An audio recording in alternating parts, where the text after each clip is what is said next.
Hi and welcome to This Is Your Life.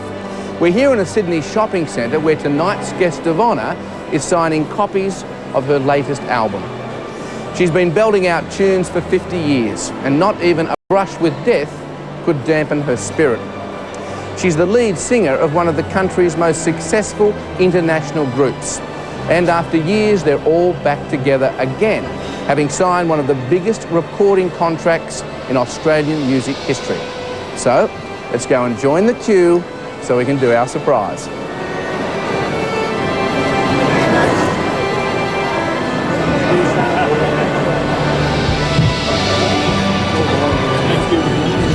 One person. Okay, keep rattling along, folks. Keep rattling along. Keep them rattling along. Keep them rattling along.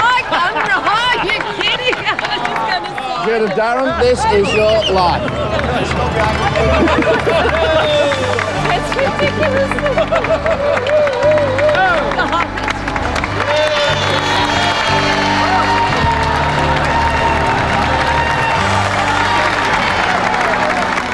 You are now booked for the evening. You know, it's funny. You know, you kind of half look over your shoulder all the years because you know people get nabbed all the time. But I wasn't looking over my shoulder. You can't open it though. No. Let's read that tonight.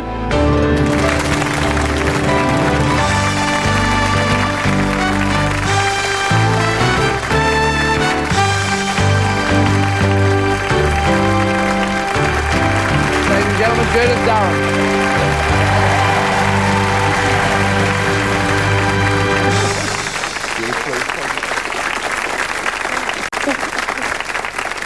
Judith Mavis Durham. You're born on July 3rd, 1943, the second of two daughters to Bill and Hazel. Your dad is overseas fighting in World War II, so it's not until you're nearly 3 when you first meet him. Already you're singing perfectly in tune, and your piano-playing dad encourages your special talent. Then when you're 4, a bout of measles leaves you with a chronic lung condition which will plague your breathing and your voice for years to come. But nothing could stop you singing. It's your sister Beverly with nephews Tony and Ben and niece Belinda. Oh, wow.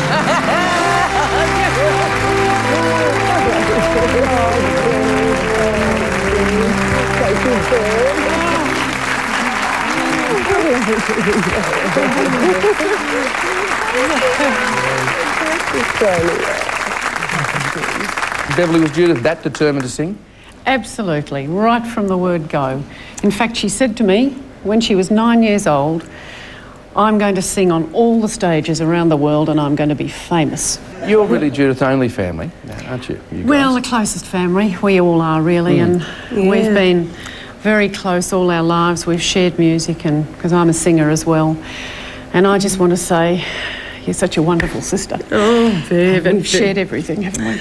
Bev's a fantastic singer too. It's a nice thrill for me. Belinda, you three have always been particularly close to Judith, We've all been really close. She's just a wonderful person, always very positive and has positive encouragement for everything we do, and we just love her dearly. Oh, that's wonderful. Thank you so much.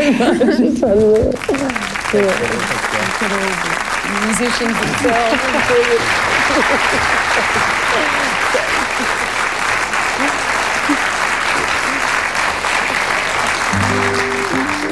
At 6, your family moves to Hobart. Still suffering with lung problems, you escape into a world of music. The family returns to Melbourne when you're 13 and your future career jumps out at you from the family's first television set. Judith, you were born to be a star. It's your music teacher and mentor, Ronald Farron Price.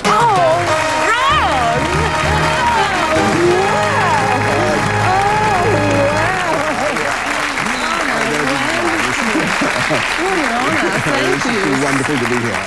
Oh, this is such an honour for me. Ronald, born to be a star? From the moment she came into my room, she came through the door, I knew she was determined. And I felt, there was no doubt in my mind that you had great things in mind and that they would be achieved. Oh, Ron, that is just so wonderful. I was very, very privileged that he took me as a student, may I say. I was so inspired by your lessons. I cannot thank you enough. It transformed my whole perception of playing. And I had the biggest crush on you. I was totally in love with him. That meant a lot. Now you tell me. Thank you very, very much. Thank you very much. Thank you.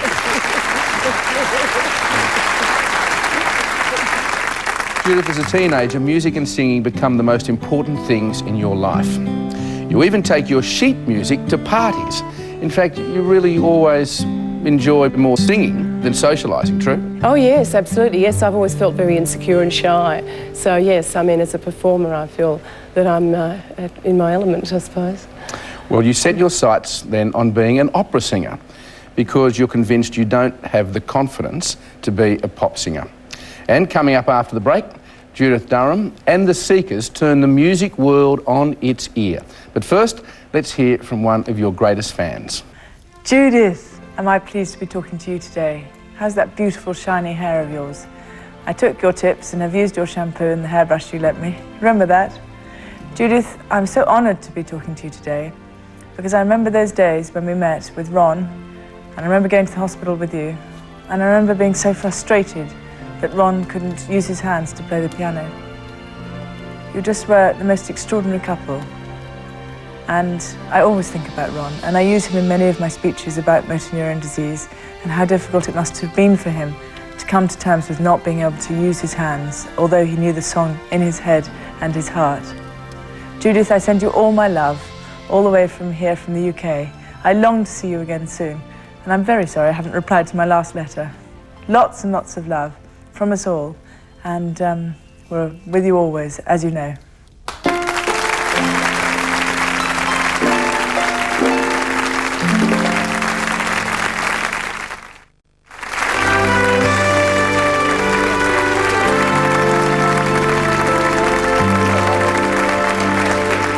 Welcome back to the Judith Durham story. You're 18 in 1961 when the jazz craze hits Melbourne. You get a gig singing with the University Jazz Band at the Memphis Club. It's the start of an abiding passion for jazz. So you give up that opera career and the name you were born with. Why do you do that? Why did you do that? When you opened the show, you said Judith Mavis Durham. I was actually Judith Mavis Cock when I started. Right. Yes, right. And so it wasn't as big a show business name. No. So no. Durham was Mum's maiden name. Well, your nights are filled with jazz. Your days are spent in advertising with J. Walter Thompson. You work there as a secretary, and it's now that fate plays a hand. You meet Athol Guy, a member of an unknown band, and they ask you to join. That group is called the Seekers. It's not long before the band sails to England for what is to be a 10-week trip. Yes. They never asked me to join them, you know. It was going to be 10 weeks and that was it. It's amazing, isn't it? Yes. Well, you stay 4 years, yes. And your life is never the same again. For we know we'll never find another Jew. It's the other three Seekers, ladies and gentlemen. Athol Guy, Keith Podger and Bruce Woodley. Oh, goodness me. Thank you.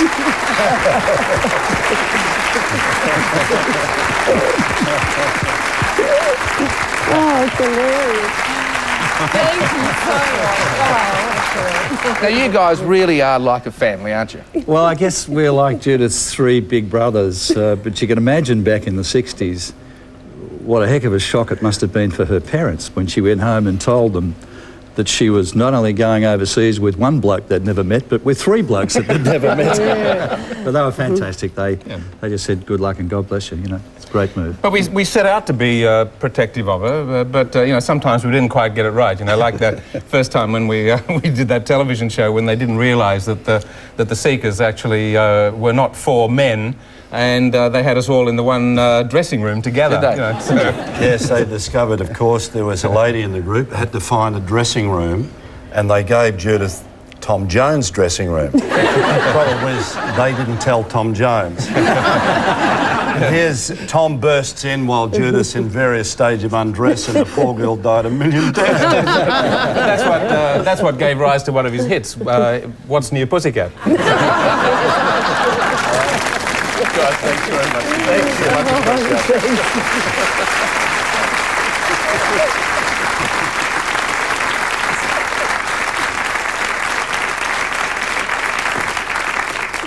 Judith, you're only 21 in 1965 when the Seekers rewrite the history books with the single I'll Never Find Another You. You become the first Australian group to ever sell over 1 million records and the first to top the British charts. And then, with your next single, A World of Our Own, you even knocked the Beatles off the #1 spot. But away from the spotlight, you're not all that happy, are you? I was in a lot of conflict. I really wasn't sure whether this was my real life or whether it was a side chapter. It's really strange because I didn't set out to do what we were actually doing.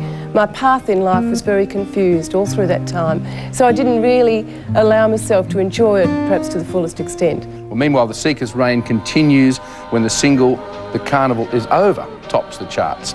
That's followed by a string of hits over the next 2 years. And then you sing the title song for a film called Georgie Girl. It wins Oscar nominations for both song and its star, Lynn Redgrave, who sends you this message.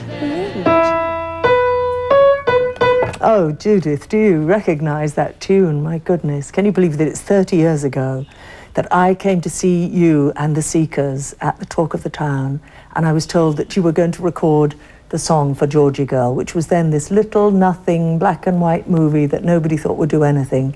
And your glorious voice and that wonderful song was so much a part of the success of Georgie Girl, because your song, your voice was the spirit that I was trying to put on the screen. And so my big success, my launch 30 years ago was of course due to you. Have a fabulous time. Many congratulations, and I do hope that I'll see you again soon.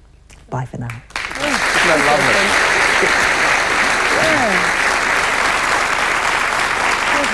What a lovely message.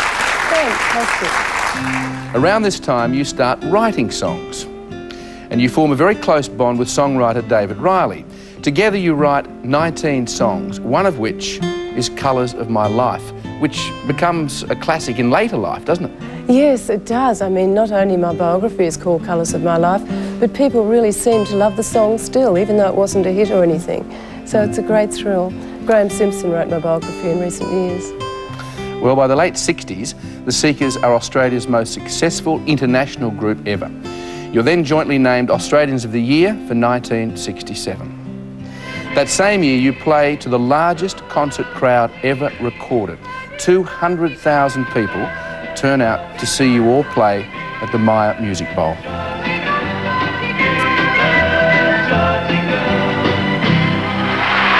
And after the break, Judith Durham shocks the world by leaving the Seekers at the very peak of her career.